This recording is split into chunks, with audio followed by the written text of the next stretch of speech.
فرانسوي ټولنپوهنې بحثونو ته ستاسو هرکلی کوو.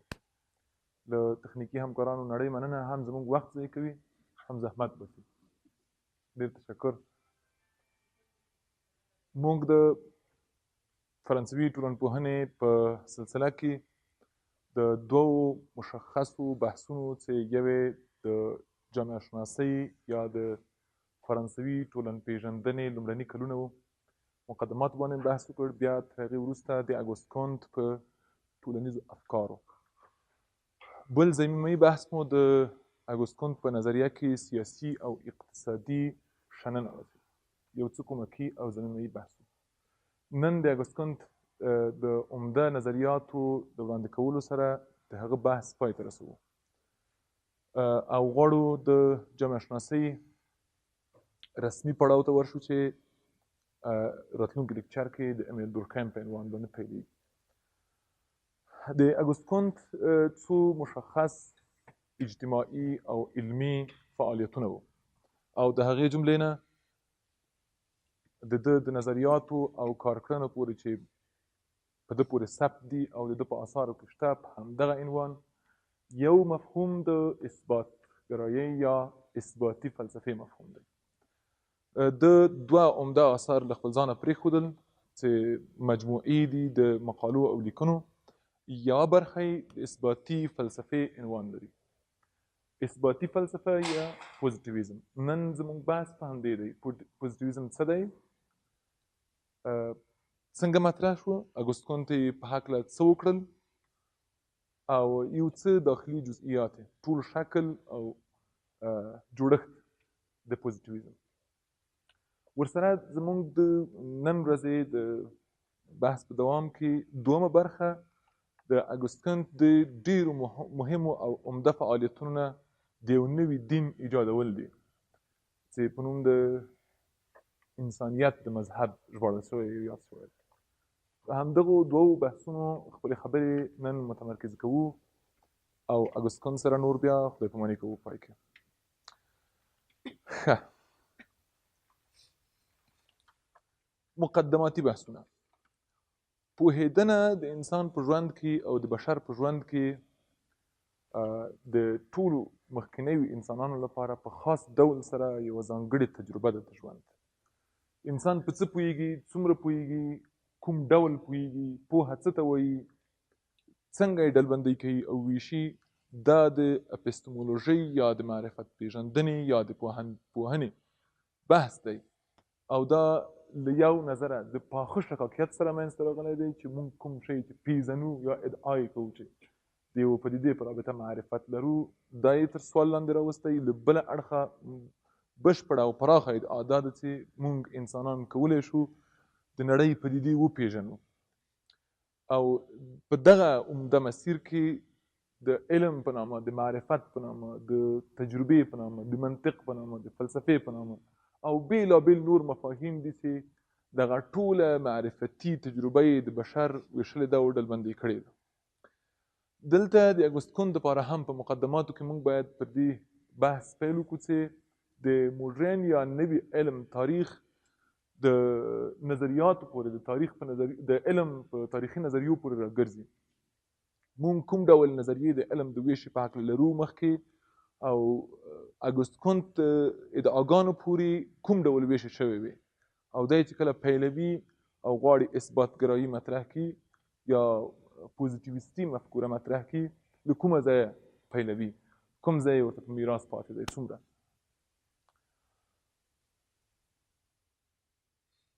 یو بحث چې د پوزیټیویزم پورې ارتباط لري او د اګوست کونت لپاره مقدماتي بحث دی او تر ده وړاندې ځینو فیلسوفانو او پوهانو درلوده او کړي وه، هغه دا و چې معرفت او علم یې ویشلی و لکه نن چې موږ د ساینس او د نالج اصطلاحات لرو.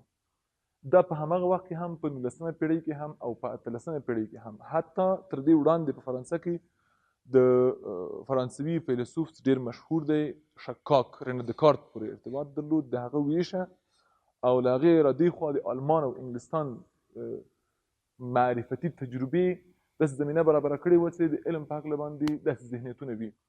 علم یوه ځانګړې برخه د معرفت ګڼل کېده. معرفت په پراخه معنا باندې ټوله ذهني تجربه د انسانانو چې ادعا لري ورسره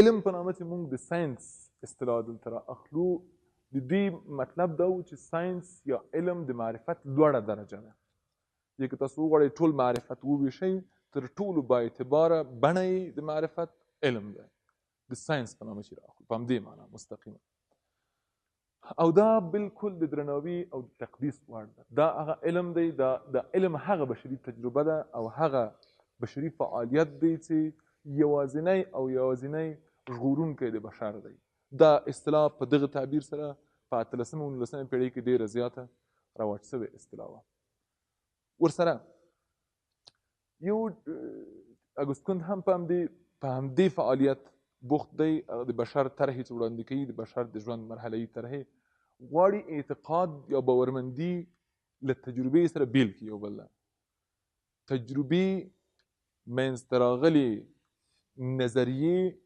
او ادعاوې تر په یو اصطلاح ووایم غیر تجربي یا میتافیزیکي ادعاګانو توپیر لري خپل منځ کې یو اعتقاد دی یو تجربه بناء د علم او د باورمندۍ ترمنځ یا د علم او د ایمان ترمنځ مکمل تفاوت موجود دی ایمان او علم یو بل سره نه نږدې کېږي د دوی په لیدلوري کې یا په هغه شرایطو کې چې دوی دا بحث مطرح کوي علم او ایمان د یو بل سره توپیر لري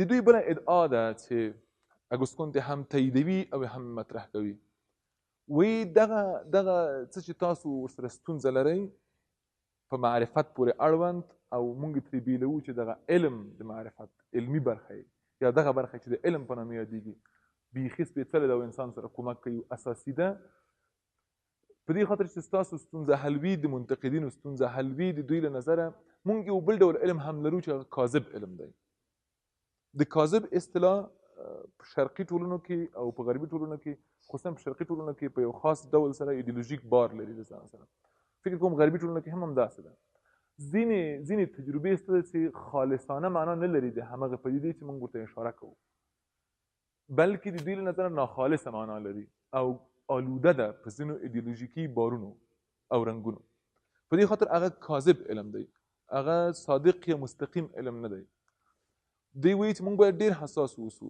موږ د علم په داسې ډولونو هم اخته یو یا مخ کېږو ورسره چې هغه کاذب ډولونه دي هغه د منلو وړ ډولونه نه دي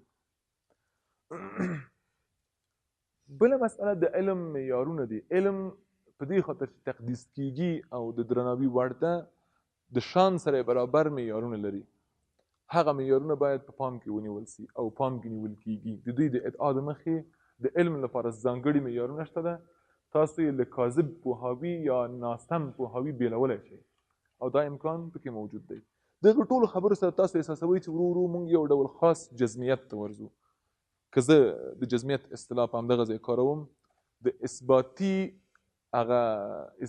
فلسفې اصلي وجود تاسو درک کوئ یو خاص ډول مطلقیت دی سره دی چې د دې فکر دا دی چې موږ باید نسبي بحث وړاندې کړو ادامه کې روښانه کوم بله مسئله دا ده چې د تجربو او د پوهېدنو په رابطه د پوهې په مسئله کې د انسان اړوند او د انسان اړوند د مسایلو پیژندنه او پرې پوهېدنه یو ډول ده او د طبیعي علومو بل ډول دا هغه باور و چې مخکې د هغې هم موجود و نن هم موجود دی او کوم انتقاد چې په دغه ډول فلسفیانو کېږي هغه همدا دی چې د انسان او د طبیعت ترمنځ توپیر موجود دی ولې دوی دا توپیر نه مانه دوی ویل چې علم دی هغه د انسان په رابطه هم عین شی کېدلی سي د طبیعت په رابطه هم لکه څنګه چې تجربه شوی دی طبیعت کې علم څه کوي طبیعت کې د طبیعت په وړاندې د طبیعت قوانین مونږ ته راڅرګندوي او راښکاره کوي او تشخیصوي یې راته چې د هغې وروسته مونږ بیا کولی شو طبیعت کې مداخله وکړو ساینس هم دا کار کوي پر طبیعت او پر طبیعي پدیدو حاکم قوانین مونږ ته تشخیصوي او راښکاره کوي مونږ کولی شو هغو کې مداخله وکړو ترې استفاده وکړو د انسان په ګټه د ساینس ټوله مسله همدومره ده همدغه ده ولې دوی همدغه فرمول چې طبیعت سره کاروي همدغه انساني علومو ته هم انتقالوي ټولنیزو علومو ته هم انتقال کړی دی انتقالوي دا د اثباتګرایۍ ډېره مهمه زمینه ده ښه په خپله پوزیټیویزم څه دی دا د انګلیسي د پازیټیو د اصطلاح نه اخیستل شوی دی د نیګیټیو په وړاندې او د مثبت اثبات یا ځینې نور اصطلاحات ورته کارول شوي دي په ژباړه کې عربي ژبه کې ورته تحققي فلسفه وایي یا تحصلي فلسفه تحققي یا تحصلي فلسفه اثباتي فلسفه د ټول هغه اصطلاحات دي چې په شرقي ټولنو کې د ژباړې نه اخیستل شوي دي همدغه پوزیټیویزم ته اشاره لري د لغت د مخې هغه ګرایشونه ښکاروي چې د نسبي ګټور واضح دقیق او د حس کېدو وړ پدیدو ته اشاره کوي نه مبهم نه معلوم مطلق یا مثلا نادقیقو موارد ته دلته د پوزیټیویزم اصلي تعریف کوي چې ورته رسیږو یو خاص ډول په نړۍ باندې یو خاص ډول د نړۍ په تجربو باندې پوهېدل دي د انسانانو په ژوند باندې پوهېدل دي په پدیدو باندې یو ډول خاص پوهېدل دي اما دا پوهېدل له ځانه سره ځینې خصوصیتونه لري دې پوهېدنه کې شک نشته دی دې پوهېدنه کې دقت شته دی ابهام نشته دی دې پوهېدنه کې صراحت شته دی کنایه نشته دې پوهېدنه کې اثبات شته دی نفی نشته د پدیدو په رابطه باندې دغسې یو خاصیتونو سره درلودونکې تجربه او پوهېدنه ده دا پوزیټیویزم یو فلسفي لیدلوری هم دی د روش په معنا یو فلسفي لیدلوری دی هغه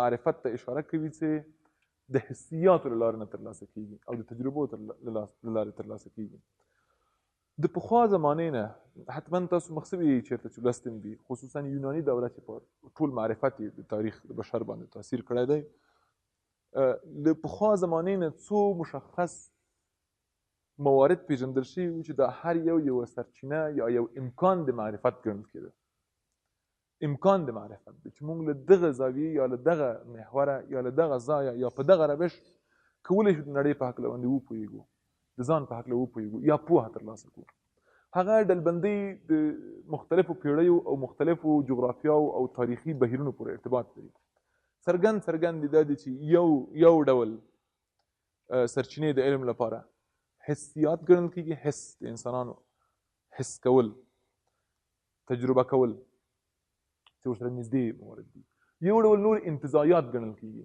لکه مقایسه کول لکه استقرا کول لکه فلسفي پوهېدنه عقلي پوهېدنه په یو څه باندې د دې وراخواته نورې ویشې هم شته ده د معرفت لپاره نور امکانات هم پیژندل شوي دي مثلا وحی ګڼل شوی ده په اسلامي حوزه کې په دیني حوزه کې وحی یا الهام یا مثلا متافیزیکي موجوداتو یا موجود یا پدیدو سره ارتباط درلودل له دې لارې هم حتی بیا ځینې بیا شهود هم دی پکې خوب هم دی پکې رویا او تخیل دا ټول په یو خاصه معنا سره ډلبندۍ کې د معرفت د امکان پدیدو پر پیژندل شوي دي دلته چې دوی ترې بیلوي د پوزیټیویزم لپاره بیل شوي امکانات د معرفت دي یا سرچینې د معرفت دي هغه فقط د انسان حس دی چې د جهان سره د حس له لارې په ارتباط کې دی حس کوي ځینې شیان همغه شیان چې حس کېږي پوزیټیویزم همغه ته راځي او همغه نه راحس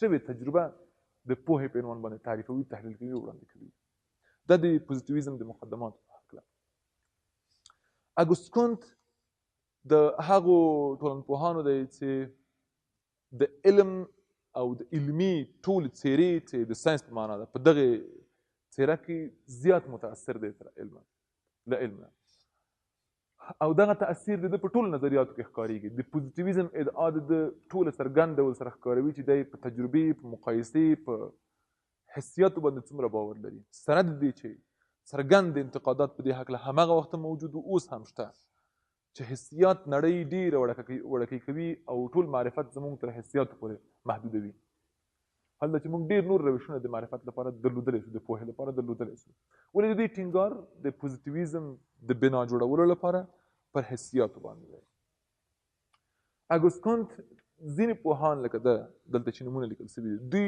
صراحت سره وایي چې د پوزیټیویزم اصلي بنسټ ایښودونکی اګوست کونت دی او اولین کس چې مدون بحث لري په هکله کتاب یې لیکلی ادعاوې لري روش مطرح کوي او ترې دفاع کوي دا اګوست کونت دی اما د ځینو نورو تاریخي او انتقادي بحثونو له نظره پوزیټیویزم یو روش دی چې تر دې وړاندې هم په پوهانو کې موجود وو، په فیلسوفانو کې موجود وو. ځینې یې وړي تر یونان دورې پورې د ارسطو افلاطون په روشونو پورې تړي. مثلا افلاطون یو ډول شهودي، یو ډول الهامي معرفت ته ډېر قایل دی او انتزاعي معرفت ته قایل دی په دغه ویشه کې. ارسطو په وړاندې د شاګرد د په وړاندې پوزیټیو یا پوزیټیویستي معرفت ته قایل دی. دی وایي پوهه باید د تجربې له لارې نه ترلاسه شي، سره د دې چې دی هم په خپل ځای کې طبیعي انتزاع ته ارزښت ورکوي او قایل دی ورته. ځینې پوهان نور لکه فرانسیس بیکن، لکه ډیویډ هیوم چې ډېر زیات تاثیر گزاره دی په ساینس، په علم باندې، په معرفت باندې، او د تجربې په منځته راتګ، منځته راوړو تجربي روشونو په تقویه کولو او زیاتولو کې فوق العاده رول درلودلی دی. همداسې سن سیمون د اګوست مشر، دوی ټولو په خاصه معنا سره پوزیټیویزم او پوزیټیویستي روشونه کارولي دي، ولو که صریحا یې ورته اشاره نه ده کړې په دا معنا. وایي چې د اګوست په لیکنو کې یو ځای پوزیټیویزم اصطلاح کارول شوې ده، او د دې سن سیمون د دې پلوی و چې فرانسوي ټولنې ته پیشنهاد وکړي چې تاسو د نجات لار مو د علم لار ده، فقط تاسو که ساینس ته مراجعه وکړئ، علم ته مراجعه وکړئ، د علم نه مرسته وغواړئ، یعنې په همدغه روش علم نه مرسته وغواړئ، تاسو ستونزه حل کولی شي او درته مرسته درسره کولی شي. دا عین ډول سره په یو ډیر صریح او ښکلي عبارت اګوست هم په خپلو کتابونو کې لیکنو کې راوړي. همدغه د اثباتي یا د پوزیټیویزم د فلسفې په ټوله مجموعه کې وړاندې کوي. د ځینې اصول لري د پوزیټیویزم، د کانت اثباتي اصول. د ده له نظره پوزیټیویزم څو مهم اصل لري، درې مهم اصل لري. یو، همیشه په پوهېدنه کې او په معرفت کې یو لوی چوکاټ موجود دی. هغه لوی چوکاټ دا دی چې هیڅ جزئي پدیده چې تاسو یې مطالعه کوئ او تجربه کوئ، مقایسه کوئ یا مطالعه کوئ، پرته د خپل لوی کانټکس یا لوی زمینې معنا نشي درلودی. تاسو هره پدیده چې مطالعه کوئ د هغه په لوی حلقه کې مطالعه کوئ، د همدې پدیدې په لوی ځمکه او زمینه او لمن کې مطالعه کوئ. تاسو یو پدیده له دې ځای نشئ ویستلی بل ځای کې چې هلته یې مطالعه کوئ او هلته ووایئ چې دا پدیده یعنې څه. بناء هره پدیده په خپله ځمکه، په خپله زمینه او فضا کې د مطالعې وړ ده. یعنې دې اصل ته له یو بل نظره د کل لومړیتوب وایي. هغه کل چې دی حاکم دی، هغه پر دغه جز چې تاسو مطالعه کوئ لومړیتوب لري. هغه چې کوم رنګ لري په دې جز کې هماغه رنګ لیدل کیږي. تاسو نشئ کولی د دې رنګ تشخیص کړئ د دې جز پرته له دې چې د کل ته مراجعه نه وي کړې یا د کل رنګ درته نه وي څرګند. دا یو اصل دی. بناء د ده په پوزیټیویستي ټول کوشش کې دا یو اصل حاکم دی. هر جز د خپل کل سره معنا درلودلی سي. هیڅ جز د خپل کل نه په وتو سره خپله پخوانۍ معنا نشي ساتلی او نشي پېژندل کېدلی. یا کوم معرفت چې د په رابطه بیا په هغه ډول منځته راځي اثباتي معرفت نه دی، یا د دې نظره د دوی د روش سره برابر معرفت نه دی. دویم اصل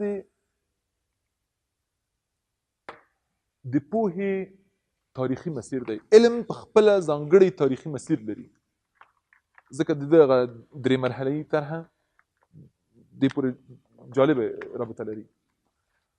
دی وایي اصلا که بشر پرمختګ کوي، انسانان که پرمختګ کوي، نو علم ورته مسیر ټاکي چې کوم ډول پرمختګ وکړي. علم چې په هر لوري ورځي د انسان لپاره ځمکه پاکوي او صافوي. بناء د پرمختګ لوری له کوم ځای وغواړئ؟ له علم یې وغواړئ.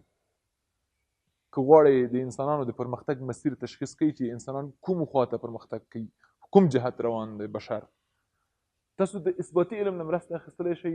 د علم پرمختګ په ټول تاریخ کې موږ ته ښودلی چې موږ افسانوي مرحله تېره کړې ده، موږ انتزاعي مرحله تېره کړې ده، اوس اثباتي مرحلې ته راغلي یو.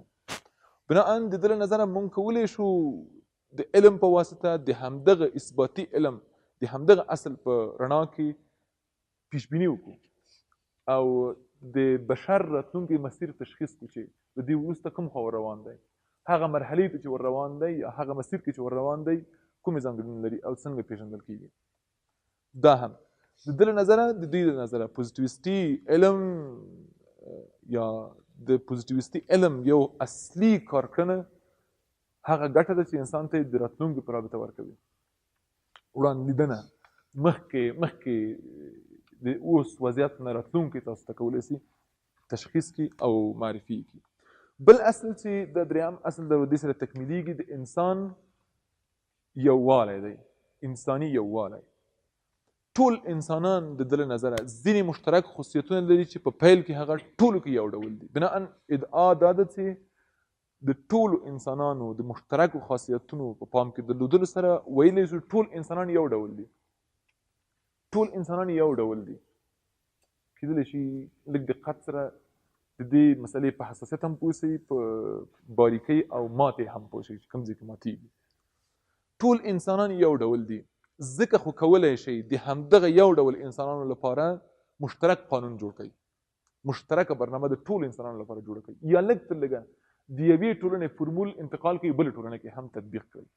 دا ممکن دی ځکه چې ټول انسانان فرض ګڼو چې یو ډول دي. اما زه فکر کوم که لږ وړاندې ورځو په دې بحث کې باید داسې ووایو چې په انسانانو کې اجتماعي خصوصیتونه دي چې هغه مشابه او مشترک دي، چې هغه هم کېدلی شي د نقد له مخې ډېر کم پاتې شي چې مشترک او مشابه دي، معمولا ډېر متفاوت دي یو بل سره. که ډېر ذاتي بحث مطرح کوو د انسان په رابطه ذات انګارانه بحث، هغه دا دی چې د انسانانو په ذات کې ځینې شیان شته ده، ځینې خصوصیتونه شته چې هغه په ټولو انسانانو کې شته ده، پرته له دې چې تاسو د یوې ټولنې انسان د بلې ټولنې انسان یا د یوې زمانې انسان د بلې زمانې انسان پام کې ونیسئ. دا څرګند په دغه تعریف مې چې وړاندې کړ په یو خاص ډول سره د اګوستون دغه مرحله‌یي بحثونو سره هم مشکل پیدا کوي، کولی شي مشکل پیدا کړي. هغه مرحلو کې چې و کولی شول د ادعا وکړي چې د افسانوي مرحلې انسانان له عقلي نظره مشکل لري، دغه وده چې نن انسانانو کړې ده دغه یې نشوه کولی او نه یې ده کړې. بنا دا انسانان سره ورته نه دي او ټول یو ډول نه دي. خو د دغه اصل د مخې چې د پوزیټیویزم اصل ګڼل کېږي، انسانان ټول یو ډول فرض کوي، کولی شي یوه برنامه په یو ځای کې وازمایي د یو شمېر انسانانو لپاره، بل ځای کې هم تطبیق کوي، یا هغه د تاریخ د اصلي خپل روش د مطالعې او تاریخي مقایسه تاریخ مطالعه کوي، د انسانانو د ژوند قوانینو باندې پوهېدلی شي، د ټولنو حاکمو قوانینو باندې پوهېدلی شي چې د دوی په ژوند باندې کوم ډول قوانین حاکم دي، په دې پوهېدلی شي سره. نو دا ادعا له دغه ځایه بیا سمه ده ورسره، ځکه دی وایي چې تاسو یوې ټولنه کې قواعد کشف کړل چې کوم ډول قواعد د دوی په ژوند باندې حاکم دي، همدغه کولی شي بلې ټولنه کې هم وګورئ. په دې معنی ده چې هغې بلې ټولنه کې هم همدغه ډول قواعد حاکم دي، ولې د دوی تاریخ لوستلو نه وروسته موږ ته ښکارېدلی شي. ښه، لکه څنګه مې چې یو ورځ په غزنوي بحث کې دا وړاندې کړه چې د اګوست ادعا ډېره زیاته لویه ده. مثلا تاسو دغه دریم اصل یا د دغو درې وړو اصولو نه دویم او دریم لږ ډېر جزئي او مشخص کړئ او وړوکی یې کړئ، په یو وړوکي محور کې مطرح کړئ، کیدای شي ډېر واقعي ونښځي او د ده په اصطلاح باندې اثباتي بڼه وانخلي. اما څومره چې لویوئ پورې ورځئ کیدلی شي اثباتي بڼه واخلي، ځکه ډېر پراخه حوزه خپل ځان سره شاملوي او رااخلي. هغه ځای کې د انسانانو او د ټولنو تاریخي مشابهتونه پیدا کولی شي، میلیونونو کلونه کېدای شي خپل ځان کې راونغاړي، مثلا د افسانوي مرحلې یا د انتزاعي مرحلې. هغه ځای کې بیا صحیح ده په ډېره لویه معنا باندې، په وړه معنا باندې کېدلی شي له مشکل سره مخ شي.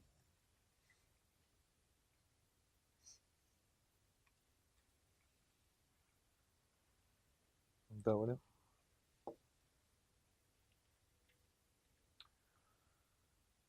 ځینې مؤلفې دي، دا هم ډېرې اساسي مؤلفې دي، د اثباتي اپروچ د مخکړنې د پوزیټیویزم د پدیدو ته او نړۍ ته د راتګ څو اساسي مؤلفې دي او دا یې اصل ګڼلي دي هم او مهمې ګڼي. مثلا د هغه مؤلفونه یو دا ده چې واقعیتونه چې په طبیعت کې او په نړۍ کې موجود دي، د هر یو واقعیت د یو ځانګړي امر یا د یو ځانګړي پدیدې په صفت د مطالعې وړ ده. هر یو واقعیت بغیر د نورو واقعیتونو نه ځانګړي ډول سره د مطالعې وړ ده. برعکس د لوري څه دی، هیڅ پدیده تاسو مشخصا په خپله نشئ مطالعه کولی، همغه پدیده، ځکه چې تاسو کله یو پدیده مطالعه کوئ د هغې پدیدې اړوند هم پر دې اغېز کوونکي هم له دې پدیدې اغېزمن نورې پدیدې تاسو تشخیصولی شئ او هغو سره په ارتباط کې مطالعه کوئ. مشخص ډول سره نشئ معنا کولی یا واقعیت ته مشخص ډول سره نشئ راتللی. اما کانت ادعا لري پوزیټیویزم بحث کې چې هر واقعیت په ځانګړي ډول سره د مطالعې وړ دی، پرته له دې چې تاسو د هغه واقعیت د تشخیص لپاره نور واقعیتونو ته مراجعه وکړئ. دا هر یو واقعیت یو ځانګړی او خالص امر دی، یو خالصه پدیده ده او خالصه شتونولي ده چې کیدلی شي تاسو په باندې علمي روش تطبیق کړئ او مطالعه یې کړئ. دا یو. دویم، څېړنه چې د علم یو اساسي مرحله ده چې علم ورسره منځته راځي، د علم د تکوین. د څېړنې په جریان کې د څېړونکي او د هغه پدیدې چې څېړل کېږي د دې ترمنځ تفاوت موجود دی که نه دی؟ د دوی له نظره دی هیڅ څېړونکی پر پدیدې تاثیر نه لري یا هیڅ څېړونکی او پدیدې رایه یې ګډه نه ده. هر څېړونکی کولی شي بیل اوسي د پدیدې نه، یا خپل دماغ یا خپل انګیرنې یا خپل تمایلات یا خپل باورونه له خپل ځان سره وساتي او د هغه واقعیت مطالعه وکړي، خپل نظر ووایي یا نتیجه ووایي چې دا واقعیت ما مطالعه کړ دغه نتیجه درلوده. برعکس دقیقا تاسو دا واضح کولی شئ. په تفسیري یا هرمنوتیکي روش کې دا مسله ده چې تاسو یو پدیده هیڅ ډول سره نشئ کولی خالص مطالعه کړئ. څېړونکی هم د مطالعې یوه برخه ده، څېړونکی د څېړنې یوه برخه ده، بناء په څېړنه تاثیر لري. انسانان منل شوي دي د تمایلاتو، عواطفو، غرایزو، غوښتنو او باورونو سره.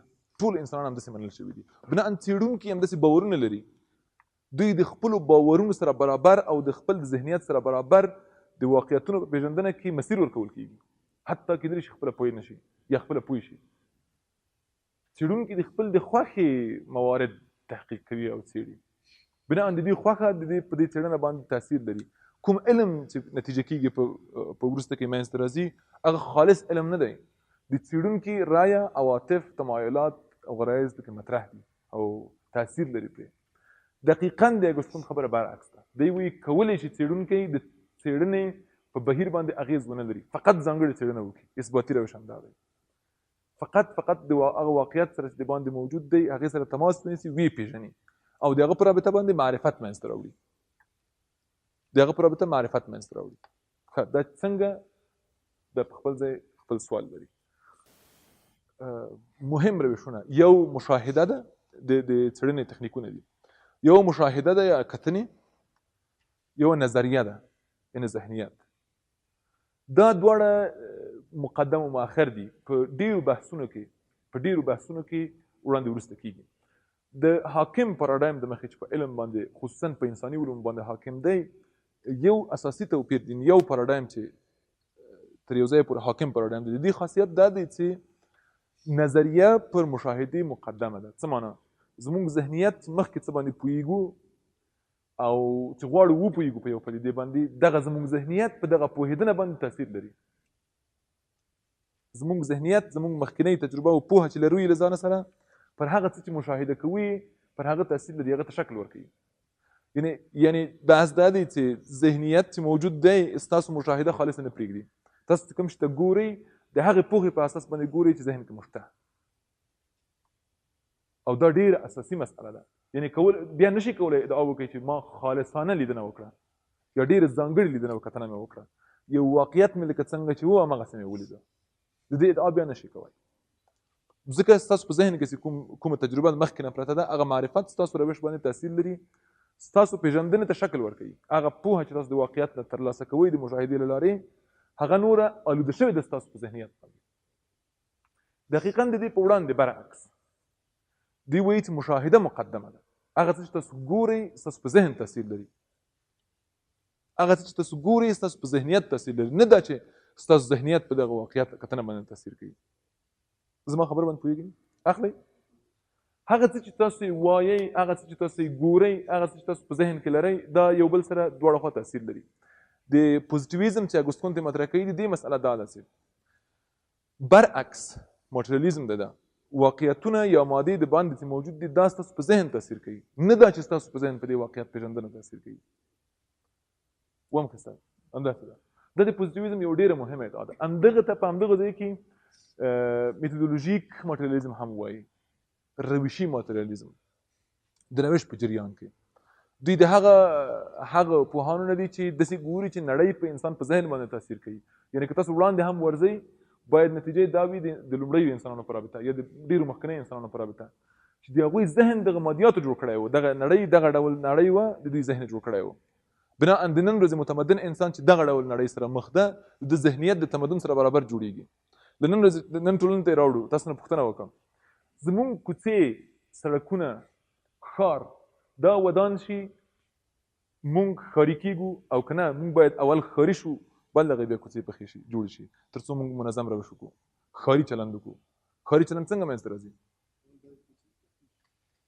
یعنی یو ډول روش دا دی چې تاسو اول باید د باندې نړۍ کې تغییر راولئ. هغه شی چې مشاهده کېږي هغې کې تغییر راولئ، هغه پر ذهن تاثیر کوي.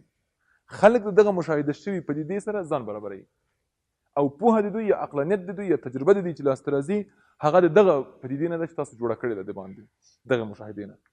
برعکس یې که ذهن په پدیدو باندې تاثیر کوي اول باید تاسو خلکو ته ښاري کېدلو اخلاق ور زده کوئ ولو که ښار جوړ نه وي.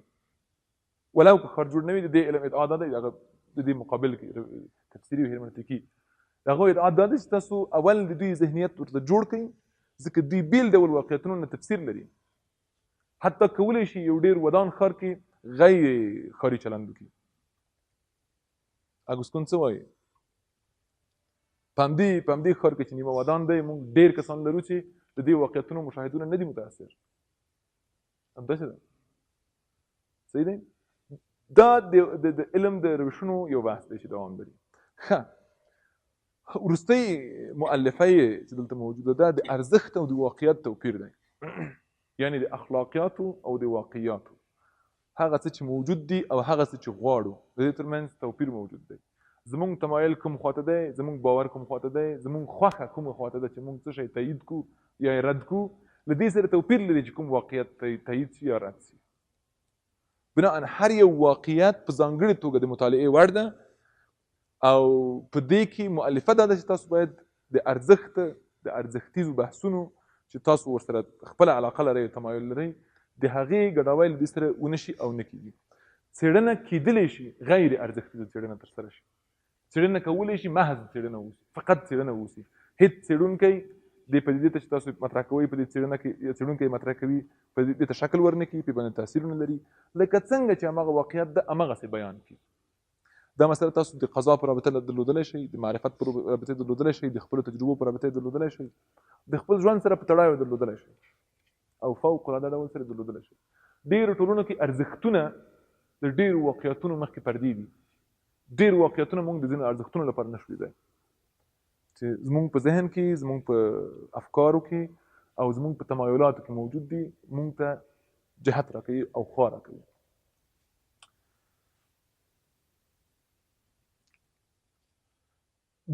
دغه رقم روش ته په دغه شاخصونو او مؤلفو چې مطرح مو کړه ولې پوزیټیویزم وایي؟ پوزیټیویزم د درېیمې مرحلې نوم دی چې اګوست کونت مطرح کوي، یا اثباتي مرحله چې ویل یا علمي مرحله چې ورته وایي. د دغې مرحلې روش دی ټولو ډېر غالب روش ګڼل شوی دی د دې نظره او په 19مه پېړۍ کې فوق العاده هم غالب و. د انسان مخکنی ژوند مخکنیو مرحلو ته په کتو سره د اګوست کونت په نظریه کې د ده د ادعا د مخې موږ په داسې یو واقعیت او داسې یو شرایطو کې واقع یاستو د اګوست کونت د خبرې د مخې چې نور باید د مخکنی روشونو او د مخکنی پاراډایم یا د مخکنی غالب تفکر چې انتزاع ده او هغه دوم مرحله د انسان د ژوند ده د هغې نه انکار وکړو نور او نفي یې کړو چې هغه نور د انسان ژوند لپاره کافي او ګټوره نه ده. برعکس دی د دې چې تاسو ابتدایي معنا د پوزیټیویزم نه اخلئ چې مثبت ګرایي یا مثبت تفکر په ساده ډول سره روانشناسۍ او د افرادو حالات پورې راګرځي چې ډېر سطحي هغه ده برداشت کنه ډېر ابتدایي. له دغه نظره دغه روش چې اوس اګوست کونت وایي چې زه مطرح کوم په 19مه پیړۍ کې او له دې وروسته د انسان سرنوشت په همدې پورې تړلی دی.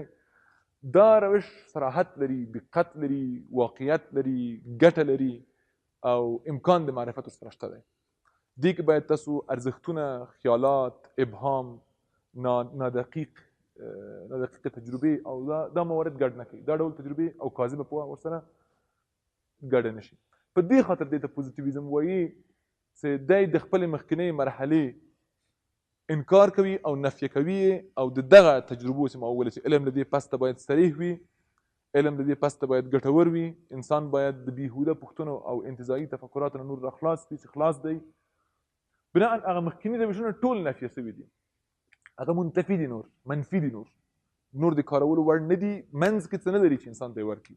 هغه څه چې خپل منځ کې محتوا لري او ډیټا لري چې ورکړي هغه پوزیټیویزم دی د ده له نظره، او دا د دې وروسته مطلب دی. په همدې خاطر دا نوم ورته کېښودل شوی دی.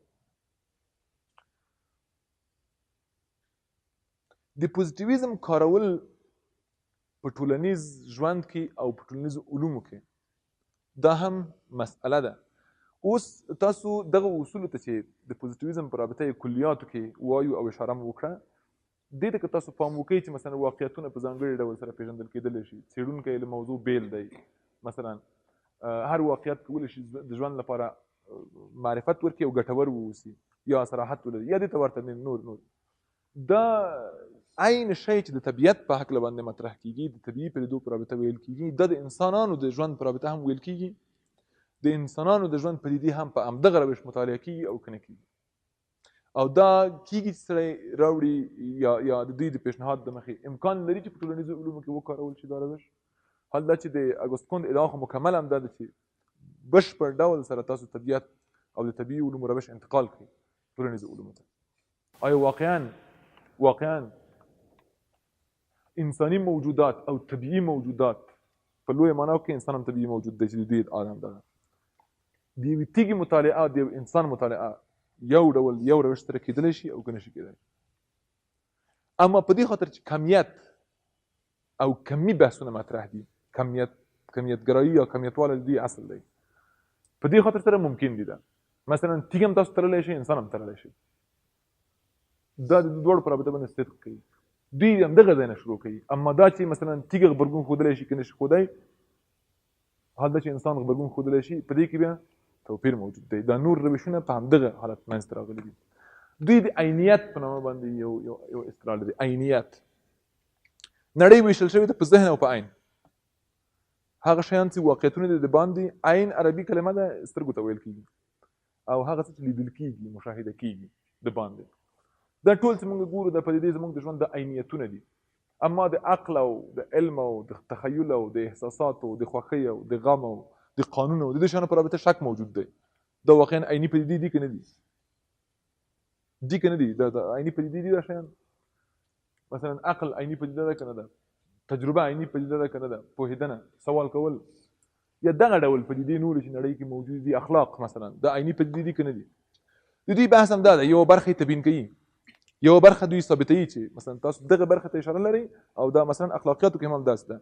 یو خاص ډول چلند دی، یو خاص ډول تاثیر چې په اثباتي ډول سره نړۍ کې د نورو په وړاندې ممکن دی او مطرح دی. دا دی دوی وایي چې د عیني دی. بالکل.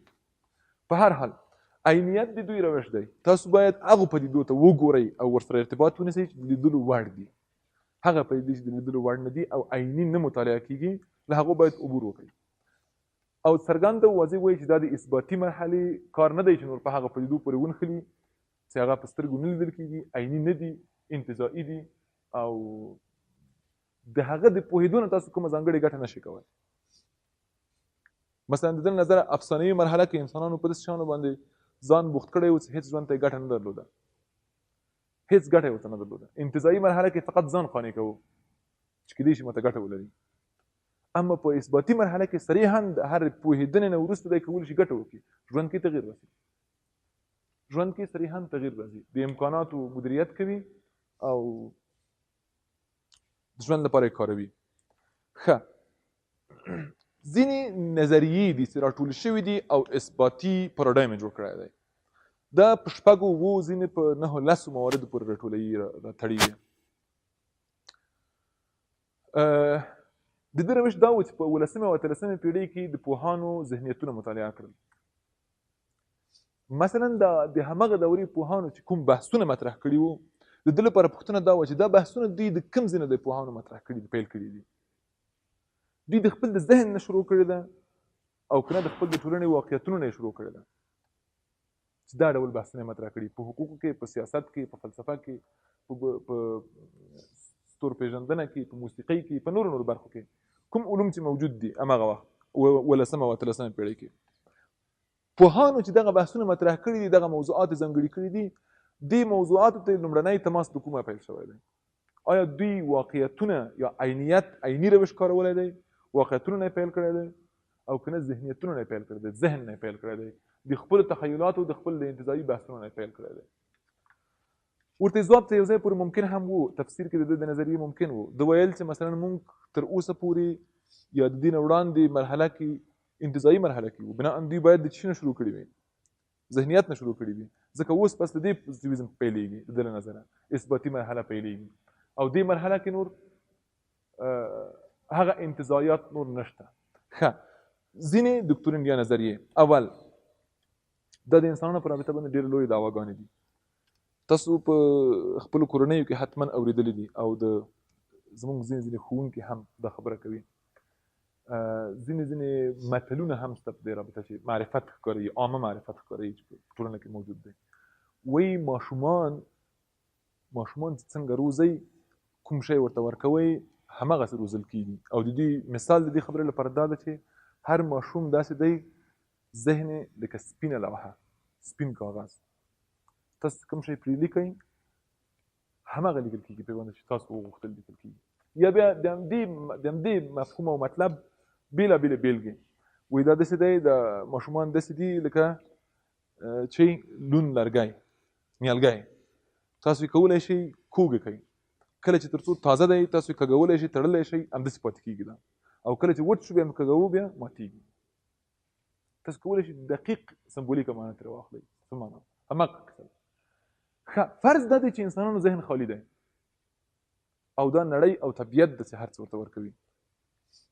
د دوی یو فرض او یو نظریه ده، ټول انسانان ذهنن خالي راځي، ذهنن خالي دي، ولې د رشد او د ودې او د پیل او د حرکت او د دوام انرژي پکې شته.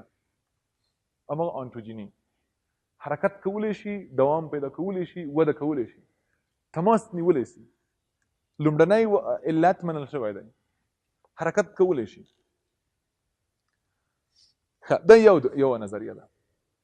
برعکس د هغو بحثونو چې لکه مثلا افلاطون پورې چې راګرځي، د هغوی وایي افلاطون به ویل چې ټوله نړۍ چې تاسو پېژنئ ستاسو په ذهن کې ده، د باندې چې شته نه، اصلا ټول نړۍ چې تاسو پېژنئ، ټول معرفت چې تاسو پېژنئ یو بل ځای کې ده. هغه بل ځای چې تشخیصي د په ذهن کې ممکن دی چې تشخیص شي، بل ځای کې نه تشخیصیږي. ټول شیان چې دلته موجود دي سیوري دي، د هغه اصطلاح دا مثالونه دي او واقعیتونه نه دي. ده مقابل نظریه وایي چې انسانان ټول په هر څه پوه دي. بیخي د افلاطون نظریه د کومک کوي معرفت نظریه. افلاطون یو بحث لري، یو اصطلاح لري په نوم د تذکار. تذکار عربي کلمه ده، یادونه، وریادونه یا را یادونه، ذکر کول، بیرته تکرارول. دی وایي چې ټول انسانان په یو څه باندې د ژوند په رابطه، د نړۍ په رابطه، د خپل ځان په رابطه پوهېږي. دا که کوچنیان وي، که زاړه وي، که هر څوک وي، هر ځای کې چې وي، ټول انسانان یو خاص ډول معرفت لري. تاسو باید ونه وایئ چې دوی نه پوهېږي په څه. د ده مثال بیا دا و، د ده استدلال بیا دا و چې مثلا تاسو یو چاته یو مورد توضیح کوئ، دی درته سر خوځوي. ها پوه شوم. دا چې وایي سر خوځوي، دا علامت لومړنی علامت نه دی چې مثلا یو څوک یو څه باندې پوهېږي درته بیا تایید درکوي، بلکې دا د تذکار نښه ده. دا ورپیادېږي چې دوی پوهېدل پې باندې هېر شوي وو ترې، ورپیاد شول، بیرته ذهن کې تازه شول، تایید یې کړ چې بل بالکل همدا ده، زما په ذهن کې وو، تا راوویل، هغه راوپارېدل، راپیدا شول. دوی مقابل نظریه ده. دوی وایي ذهنونه ډک دي، ټول ذهنونه ډک دي، فقط فعالول او کارول دي په هر ژوند کې، په هر ټولنه کې، په هر محیط کې، د هر یو انسان پورې. اګوست وایي چې د اثباتي پاراډایم یو نظریه چې دا اثباتي پاراډایم ترنه جوړ دی، ټول انسانان خالي ذهن سره دي او دوی د حسي تجربو له لارې نه خپل ذهن ډکوي او اطلاعات پیدا کوي. دا یو د نړۍ معرفت د حسي تجربو له لارې نه خالي ذهن ته ورځي. وشو. دویم، اصلي د هر معرفت د ارزونې لپاره تاسو کوم معیار لرئ؟ څنګه ارزوئ چې دا علم یا دا معرفت ځانګړی او ګټور معرفت دی؟ یوازینی روش دی وایي چې ممکن دی ورته هغه تجربه ده. بناء هیڅ علم د تجربې ورهاخوا ته علم نه دی. هیڅ علم د تجربې ورهاخوا علم نه دی، هیڅ علم له حسیاتو هاخوا ته علم نه دی او د منلو نه دی. دا بله نظریه. هر علم محدود دی تجربې پورې. هر علم چې تجربه شي او د تجربې له لارې نه تایید شي او تصدیق شي یا مصداقونه پیدا شي، همغه باید علم وګڼل شي او همغه علم دی اصلا. دریم او څلورم مورد، ټوله هستی دا ډېره جالبه ادعا ده. هستی یو فلسفي اصطلاح ده. ټوله هستی، ټوله نړۍ، ټول جهان، که زه یې وشم کولی توضیح کړم چې د پوهېدو وړ شي، ټول نړۍ هماغومره ده چې تاسو ته حس کېږي. مشاهده خو یو ډول حس ده که نه، لیدل یو ډول حس دی. ټوله نړۍ هماغومره ده یا همغه ده چې تاسو حس کوئ. له دې ورهاخوا نړۍ نشته. دا ډېره خطرناکه ادعا ده. زمونږ د مشاهداتو ورهاخوا ته بله نړۍ نشته، زمونږ له تجربو ورهاخوا ته هېڅ شی نشته. مثلا د ده د شاګردانو او د متاثرینو چې متاثر دي ځینې کسان سته ده دومره ځانګړې ادعاوې مطرح کوي او ډېرې جالبې. کلیفورډ په نامه یو کس دی، هغه وایي چې هېڅوک ماته نشي ویلی حتی په خپله د حسیاتو ختمځای کوم ځای دی، دا حس د کوم ځای نه راپورته کېږي. مونږ فقط څه باندې پوهېږو؟ له حس نه را دې خواته یو تجربې باندې پوهېږو بس. له هغې وراخواته چې هر څوک هره دعوا کوي نشي ثابتولی، ځکه تجربه موږ معیار لرو. هر څوک چې هر دعوا کوي نشي ثابتولی، او که نه باید څه شی چې تاسو تجربه کړي زما لپاره هم د تجربې وړ وي، تر څو زه باور وکړم دا یو علم دی. خپله حس دروازه ده. تاسو د دروازې بل اړخ نشي لیدی، بالکل، او خپله حس نشي معلومولی چې دا د کوم ځای نه راپورته شوی.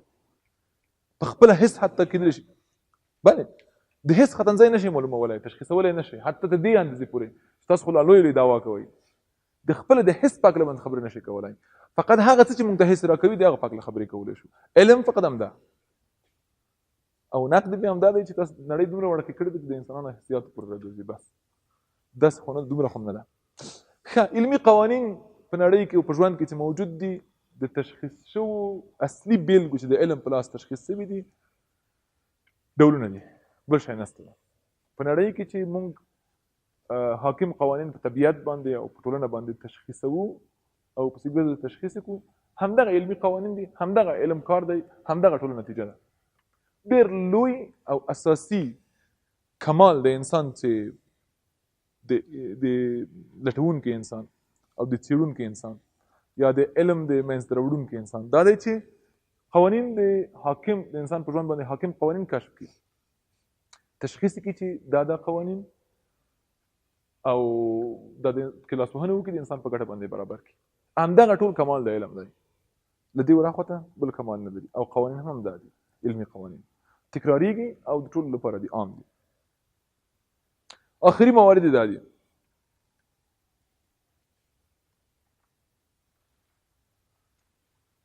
دا درې دکترینه نور هغه مجموعه ټوله تکمیلوي چې اثباتي پاراډایم ورسره منځته راغلی دی. 7 مورده کېږي ټول یا 8 مورده کېږي ټول. دا هر یوه نظریه ده. پیژندنیزه تجربه یا معرفتي تجربه، هر کله چې تاسو د علم دعوا کوئ په اثباتي حوزه کې باید تاسو معرفتي تجربه کړې وي. معرفتي تجربه یعنی بیا په تجربو کې هم ډولونه وي کېدای شي.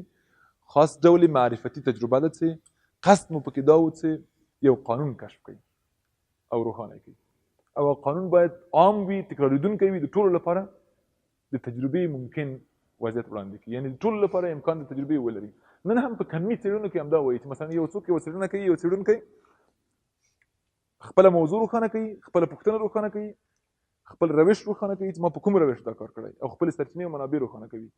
کومې نتیجې چې اخلي بیرته په پای کې باید دا هم ووایي او ثابته کولی یې وسي چې که تاسو هم په همدې موضوع کې په همدې روش په همدغه بڼه چې زه راغلی یم راشئ، همدغه نتیجه باید واخلئ او اخلئ. دا اثباتي او کمي تحقیق دی. حال دا چې د برعکس هرمنوتیکي بحثونو کې یا تفسیري یا شهودي بحثونو کې دقیقا مقابل کې د قصه کیدای شي تاسو په یوې موضوع کې په یوه روش باندې یوې پوښتنې ته بیل ځواب پیدا کړئ.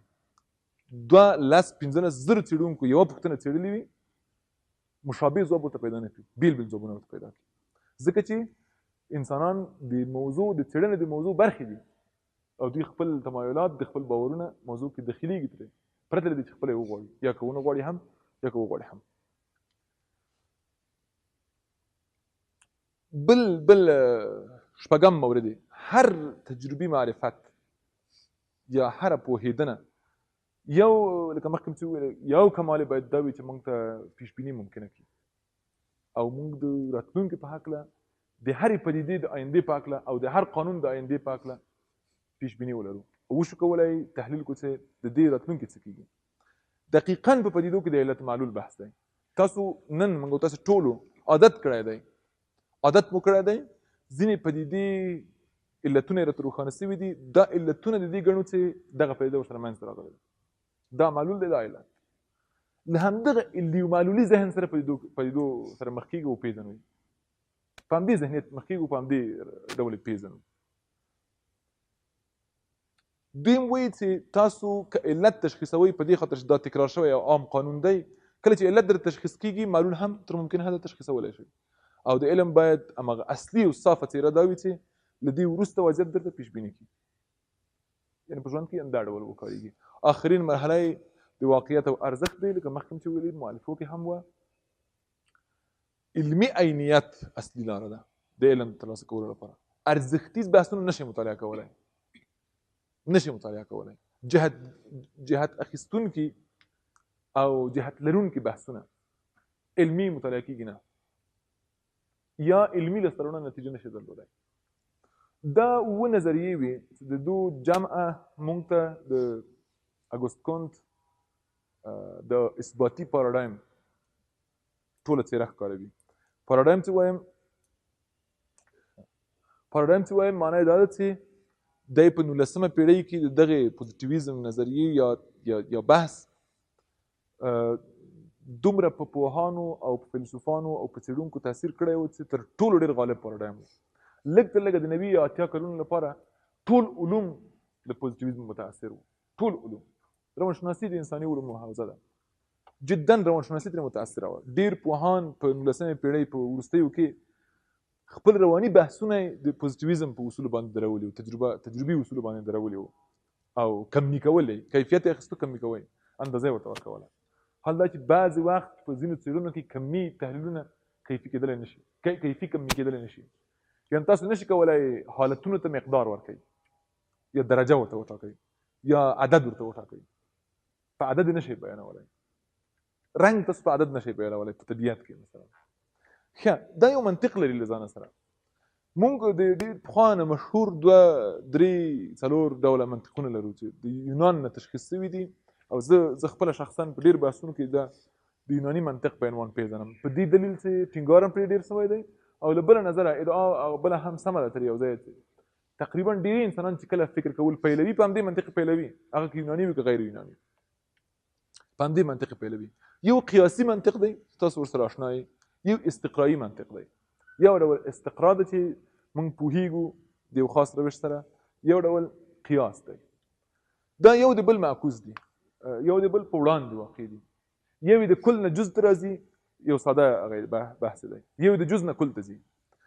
یو وایي چې تاسو یو وپېژنئ تر څو ټول وپېژنئ دته استقرایي روش وایي. تاسو یو تشخیص کوئ بیا ټوله نتیجه واخلئ. قیاسي منطق وایي برعکس تاسو ټوله نتیجه واخلئ په یو باندې هغه کوي مصداق یې وګورئ په یو کې او ټوله نتیجه معلومه ده. مثلا دلته استقرایي بحث دی دا وایي چې دوه ډوله استقرا موږ لرو یو ناقصه استقرا ده یو تام استقرا ده. فلسفه کې دا بحث او دلته په اثباتي بحثونو کې هم شامله ده. که تاسو وشو کولی د یوې مجموعې ټول جزئیات مطالعه کوئ د هغې په هکله باندې کلي نتیجه وړاندې کوئ تاسو تام یا اصلي استقرا ترسره کړی دی. او که تاسو د یوې ټول غټې واقعي یا پیښې یا د یو واقعیت ځینې برخې مطالعه کړي او نتیجه مو د ټولو لپاره سرایت ورکړه یا ټولو لپاره عمومي کړه نتیجه دا به ناقصه استقرا ده. ښه استقرا یعنې څه؟ استقرا یعنې له جز نه یا د یو مورد نه په ټولو باندې پوهېدل یا د ټولو په هکله باندې د معرفت ترلاسه کول.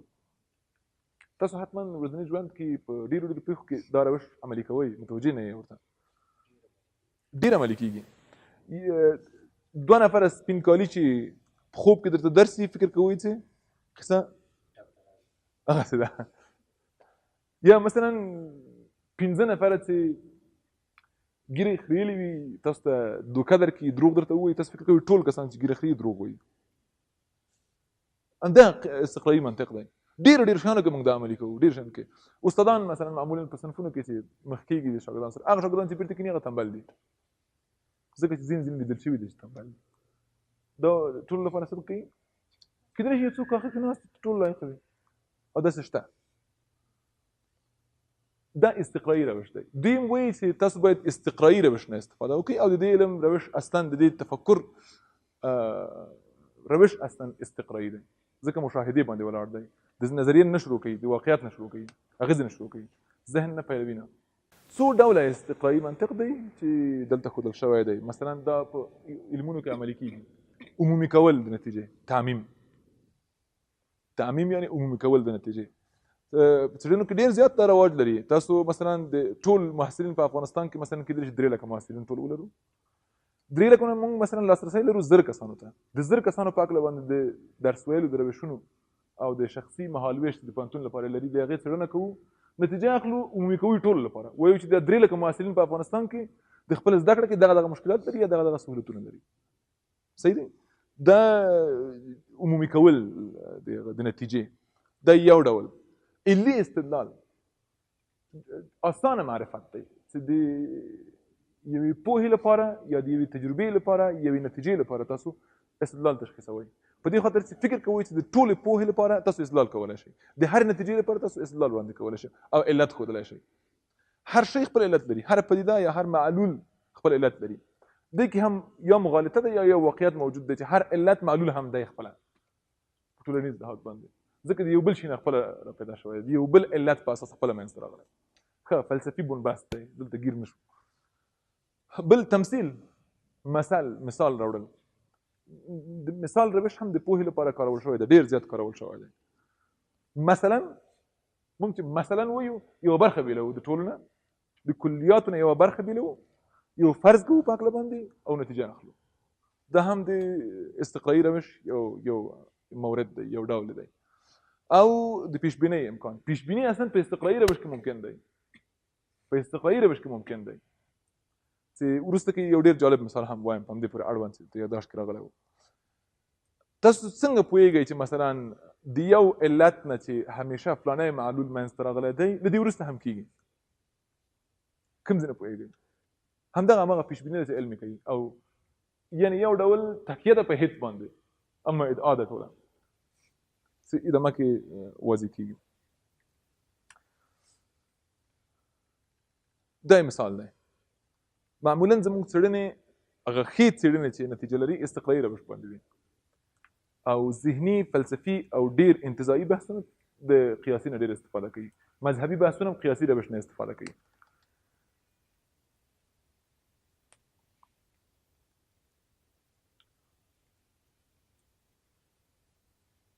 دې مثال ته وګورئ. د مشهور مثال دی په فلسفه او په علم کې. هیوم به ویل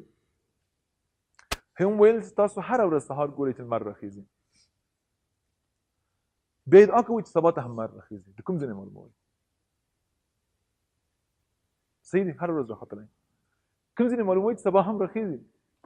د سبا لپاره څه استدلال لرئ؟ څنګه؟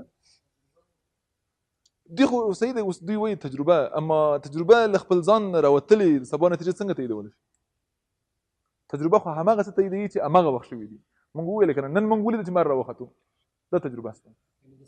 دغه تجربه بیا واقع کېږي همدغه مسله ده په همدغې بڼه سره بیا واقع کېږي.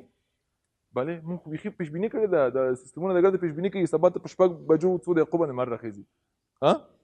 همداسې ده که نه؟ دقیقاً بیخي پیشبیني کوي چې په دغه ساعت په دغه ثانیه باندې لمر راپورته کېږي. دلته ښکاري د هر جغرافیې لپاره بیل اصطلاح ورته داسې شوې ده چې طبیعي علومو باندې جبري قوانین حاکم دي. یعنې کوم ډول چې یو واره تشخیص شول هماغه تکرارېږي. دې تشخیص ته تاسو اړتیا نه لرئ. هماغه چې یو ځل وپېژندل شول هماغه تکرارېږي. اما د یو موجود په رابطه چې اختیار لري همدغه ځای کې د اثباتي یا پوزیټیویزم فلسفه پاتې راځي. یو موجود په رابطه چې اختیار لري چې راوخیږي که ونه خیږي په دې رابطه تاسو دا خبره بیا په همدغه بڼه نشئ مطرح کولی. ښه د دې هغه ځینې معلوم شوي دي چې لمر یو مشخص حرکت لري، ځمکه حرکت لري، دا ثابت قوانین دي، هېڅ تغییر پکې نه راځي، بناء ټول ثانیې اندازه کېږي. رینه دکارت ویل چې ما تاسو خطکش راکړئ له یو قلم سره، زه ټول نړۍ درته پیش بیني کوم، زمان هم پیش بیني کوم، مکان هم پیش بیني کوم، کوم ځای څه وخت کې څرنګه جوړېږي، او د ټول د خطکش په اندازه باندې درته هندسي جوړوم چې داسې دا اثباتي روش او اثباتي هڅې او کوششونه. ښه د اګوست د طبیعي علومو او ټولنیزو علومو د منطق ګډوی یو لنډې وقفې وروسته وړاندې کوو او نن اګوست خلاصوو. وروستنی بحث مو د اګوست مذهب دی چې هغه هم خپل جزا دی ډېره مننه.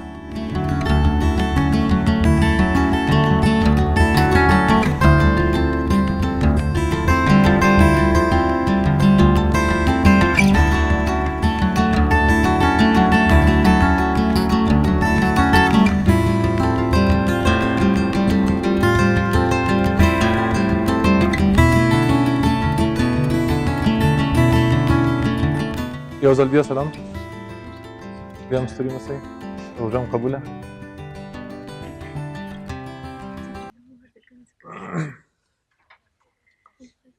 د اګوست کانت د پوزیټیویزم په بحث کې وو او غواړو تکمیل یې کړو.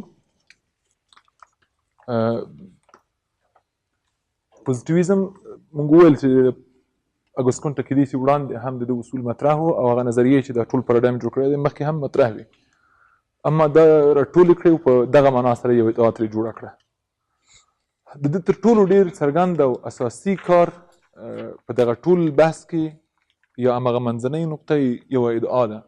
هغه ادعا چې څو ځله تکرار هم شوه د طبیعي علومو او د اجتماعي علومو ګډوی ده. تاسو د دې د ادعا د مخې کولی شئ همغه فرم، همغه قالب چې په طبیعت کې د طبیعي علومو د پیژندنې لپاره کاروئ، عین فرم، عین روش کولی شي د انساني ټولنې په رابطه وکاروئ. او لوی بحث ورته استدلال دا دی چې انسان د طبیعت یوه برخه ده او کوم قوانین چې په طبیعت حاکم دي هغه په انسان هم حاکم دي. د نن ورځې ټولنپوهنه له دې مسلې سره مشکل لري. د نن ورځې ټولنپوهنه ډېر زیات د ده په اصطلاح کوي ډېر انتزاعي بحث کوي او یو خاص ډول واقعیتونه مطرح کوي د ټولنې په رابطه. نن واقعیتونه هغه نه دي چې دی وایي مسلم او واقعي امر د باندې د لیدو وړ دی، عیني دی او د مطالعې وړ دی. نن واقعیتونه تر نیمایي ډېر نه د لیدو وړ دي، ټولنیز واقعیتونه، او نه په عیني ډول سره مطالعه کېږي، برعکس د دې نورو روشونو باندې مطالعه کېږي. ښه دی وایي د ټولنیزو علومو منطق او د ټولنیزو علومو ټوله فضا او پاراډایم همغه پاراډایم کېدلی سي، همغه فضا کېدلی سي، یا همغه ډول قوانین پکې تشخیص کېدلی سي او استفاده کېدلی سي لکه کوم ډول چې په طبیعت باندې دي. تاسو ونه څنګه پیژنئ، تکامل څنګه پیژنئ، د طبیعت نورې برخې څنګه پیژنئ، تغییر په طبیعت کې څنګه پیژنئ، هغه قوانین او سنتونه چې په طبیعت کې حاکم دي په پدیدو باندې هغه څنګه تشخیصولی شئ، همغه روش دلته وکاروئ، همغه ډول سره واقعیتونه درته روښانه کېږي او پیژندلی شئ. دا ټینګار دی او دا د ده ادعا ده. اما د تجربې مسئله په انساني علومو کې د تجربې مسئله دوه ډوله راخیستل سوې ده، ډېره موافقه او ډېره مخالفه. د علم په هکله باندې دا بحث سوی دی چې که تاسو تجربي روش د علم نه لرې کوئ نو ټول علم مو لرې کړ. اصلا ټول علم ماهیتا یا د ماهیت له مخې د تجربي روش کارول او د هغه نتیجه ده، بل څه دي نه. دا یو طرف ته یو شمېر پوزیټیویستان په دې فکر مدافعین د دې نظر چې دا اګوست کانت سره موافق نظر دی، اما یو شمېر نور دي چې برعکس دوی فکر کوي دوی تاسو طبیعت او انساني ټولنه ورته نشي ګڼلی. هم د موضوع له مخې چې کله ورته نه وي تاسو د روش له مخې په ورته روش نشئ مطالعه کولی. لکه مخکې مې چې وویل انسان د تیږې غوندې نشي مطالعه کولی، صحیح دی؟ انسان د یو بلې طبیعي پدیدې په صفت نشي مطالعه کولی. صحیح دی چې د ساینس له اړخه یا د اثباتي روشونو له اړخه ځینې مشترکات کولی سي ولري، ولې تاسو عین قوانین د ده په رابطه لکه څنګه چې طبیعت کې دي نشئ مطرح کولی. دا مخالف نظر دی. دا دواړه موجود او هغه دي د استفادې او حاکم دي په دې وضعیت باندې. همدا پوښتنه آیا فزیکي نړۍ او انساني نړۍ ورته نړۍ ده؟ د کومو اړخونو او څرنګه؟ یوازینی شی چې موږ سره مرسته کولی شي اقتدارګرایي یا اختیارګرایي یا دې ته ورته نور خصوصیتونه د انسان په هکله مطرح دي، یا قوانین، قراردادونه، توافقات. که څه هم نیوټني یا ځینې نورو فزیکي بحثونو کې دا هم و چې ځینې فزیکي پدیدې یو بل سره ډیالوګ کوي. تأثیر په علت و معلول کې یو ډول دی، په طبیعت کې په فزیک کې ډېر لرې هم پدیدې یو بل نه متاثر کېږي، د یو بل په ځواب کې یو بل ته ځان عیاروي. د دې پدیدو حرکت دی د یو بل هغه بیل. اما فزیکي نړۍ او د فزیک یا طبیعت دنیا له ټولو شیانو سره چې خپل لري یې په ډېره زیاته معنا ورته نه دي ټولنیزو نړیو ته یا ټولنیز جهان ته ورته نه دي یا د انسانانو نړۍ ته ورته نه دي. دا ډېر توپیر لري او دا ډول فرض ګڼل د دواړو چې دا دواړه یو شی دي علمي او روشي او نتیجې استنتاجي مشکل منځته راوړلی شي. هم په نتیجه کې مشکل دی، هم په روش کې مشکل دی، هم دا علم ګڼلو کې د دې مسلې مشکل دی چې تاسو دا علم ګڼئ بیا هماغه ډول علم ګڼئ. اوس علم د دوی له نظره یا ټوله هستي هماغومره ده چې موږ تجربه کوو. دا خبره څومره د منلو ده؟ دا ادعا نړۍ هماغومره ده چې زموږ په تجربه کې راځي، زموږ په احساس کې راځي. که ترې ټوکه جوړه نه شي داسې باید ووایي چې خواړه هماغومره دي چې یو وږی یې خوري. حال دا چې کیدای شي د هغې ورا خواته هم د خوړو په نامه یو څه موجود وي چې تر اوسه نه دي خوړل شوي. طبیعت کې او د انسان په نړۍ کې ځینې پدیدې شته چې تر اوسه نه دي پېژندل شوي، تر اوسه نه دي تجربه شوي، یا په هکله یې نوی معرفت ممکن دی ولې نه دی منځته راغلی. اما که تاسو داسې فکر وکړئ لکه اثباتي روش چې وایي یا پوزیټیویزم چې وایي چې همغه یو وار یو شی تجربه شو د هغه قانون تاسو ترلاسه کولی شئ، یا علم همدغه دی چې انساني نړۍ همداسې تجربه کړي لکه طبیعي نړۍ او هغه څه نتیجه چې اخلي هغه د قانون په صفت ومني او همغه وروستی اعلان کړي، همدغه ځای کې مشکل پیدا کولی شي. د علمي قضایاو اعتبار د دې صراحت او د څېړنیزو مرحلو پورې ارتباط لري. لکه د اثبات د پوزیټیویزم د څېړنې مرحلې لکه مخکې مې چې وویلې هغه مشخصې مؤلفې چې څېړونکی له موضوع بیل دی، هره موضوع هر واقعیت بیل څېړل کېدلی شي، عیني روش باندې څېړل کېدلی شي او هره نتیجه کولی شي بیله واوسي، یو واقعیت به واقعیت باندې تاثر له مخې نشي پېژندل کېدلی. دا روشونه.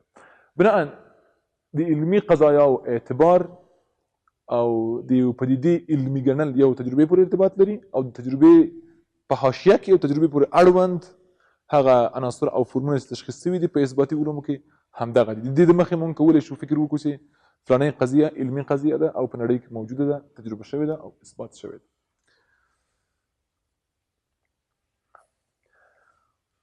دا د اګوست کونت د نظریاتو نه وروسته متاثر پوهان دي، د دې وروسته ځینې اشارې ورته شته. مثلا دوی خپلې ډلې لري، په ځینو باریکو ځایونو کې له یو بله بیلیږي، په ځینو ځایونو کې مشترک دي. لکه په خپله د تجربې ډله یوه ده، د اثباتي یا پوزیټیویزم ډله بېله ده. بیا په خپله پوزیټیویزم چې کله وړاندې ځي په بېله بېله برخو باندې ویشل کېږي.